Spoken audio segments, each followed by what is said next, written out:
तो चलिए आज बात करते हैं एक बहुत ही आम लेकिन उतनी ही जरूरी दवा के बारे में, सल्फाग्वानिडीन। आइए जरा इसे और करीब से समझते हैं। हम अपनी बात एक बहुत ही बुनियादी सवाल से शुरू करते हैं। जब भी आम बीमारियों का इलाज होता है तो मरीज की सुरक्षा को कैसे पक्का किया जाता है? यही सवाल है जो आज हमारी पूरी बातचीत का बेस बनेगा। तो सबसे पहले यह समझना होगा कि ये एक लक्षित उपचार है।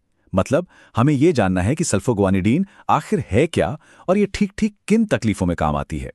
तो देखिए, सल्फाग्वानिडीन एक ऐसी दवा है जो खास तौर पर पेट और आंतों से जुड़ी दिक्कतों के लिए इस्तेमाल होती है, जैसे दस्त और पेचिश।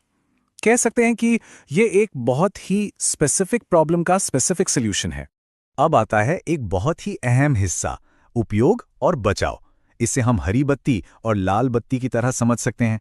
मतलब कब इस दवा को लेना बिल्कुल सेफ है और कब यह खतरनाक हो सकती है। यहां देखिए, बिल्कुल साफ साफ बताया गया है। हरी बत्ती यानी दस्त और पेचिश में इसे इस्तेमाल करना है, लेकिन लाल बत्ती पर हमें खास ध्यान देना होगा। अगर किसी को सल्फोनामाइड्स ग्रुप की दवाओं से एलर्जी है या किडनी या लिवर से जुड़ी कोई बीमारी है तो इस दवा से बिल्कुल दूर रहना है। ठीक है, तो अब बात करते हैं संभावित दुष्प्रभावों की। देखिए, हर दवा की तरह इसके भी कुछ साइड इफेक्ट्स हो सकते हैं और इलाज के दौरान इन पर नजर रखना बहुत जरूरी हो जाता है। कुछ आम साइड इफेक्ट्स हैं जैसे कि जी मिचलाना, उल्टी होना या स्किन पर रैश वगैरह। लेकिन कुछ गंभीर लक्षण भी हैं जिन पर तुरंत ध्यान देना होता है, जैसे पेशाब में खून आना या खून से जुड़ी एक बहुत ही रेयर कंडीशन जिसे सल्फीमोग्लोबिनेमिया कहते हैं। तो अब सवाल उठता है कि इन सब बातों का ध्यान कैसे रखा जाए। यहीं पर आता है नर्सिंग सुरक्षा प्रोटोकॉल। ये सिर्फ एक लिस्ट नहीं है, बल्कि मरीज की देखभाल के लिए एक एक्टिव चेकलिस्ट है। ये प्रोटोकॉल 3 आसान स्टेप्स में काम करता है। पहला कदम है आकलन करना। इसमें स्किन पर हो रहे किसी भी रिएक्शन जैसे रैश या फिर मतली उल्टी पर लगातार नजर रखनी होती है। दूसरा कदम है सलाह देना। मरीज को बताना कि खूब पानी पिएं, धूप से बचें और दवा का कोर्स पूरा करें।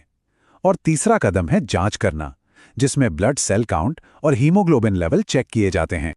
और हाँ, इस पूरे प्रोटोकॉल में अगर एक सबसे जरूरी सलाह है तो वो ये है, सल्फोनामाइड्स के साथ हमेशा खूब सारा पानी पीना चाहिए। ये एक बहुत ही सिंपल लेकिन बेहद जरूरी हिदायत है। अब आते हैं एक और बहुत ही जरूरी बात पर, कोर्स पूरा करना। अक्सर लोग यहीं पर गलती कर जाते हैं, लेकिन इलाज को कामयाब बनाने के लिए ये बेहद जरूरी है।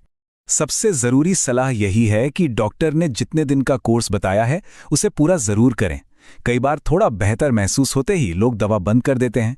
ऐसा करने से इन्फेक्शन वापस आ सकता है और अगली बार शायद दवा काम भी ना करे।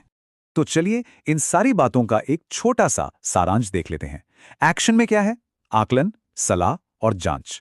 आकलन में रैश और मतली जैसी चीजों पर ध्यान देना है। सलाह में भरपूर पानी पीना, धूप से बचना और कोर्स पूरा करना शामिल है। और जांच में ब्लड काउंट और हीमोग्लोबिन लेवल को मॉनिटर करना, ये एक परफेक्ट क्विक रेफरेंस गाइड की तरह है। और इस पूरी बातचीत को हम एक गहरे सवाल के साथ खत्म करते हैं।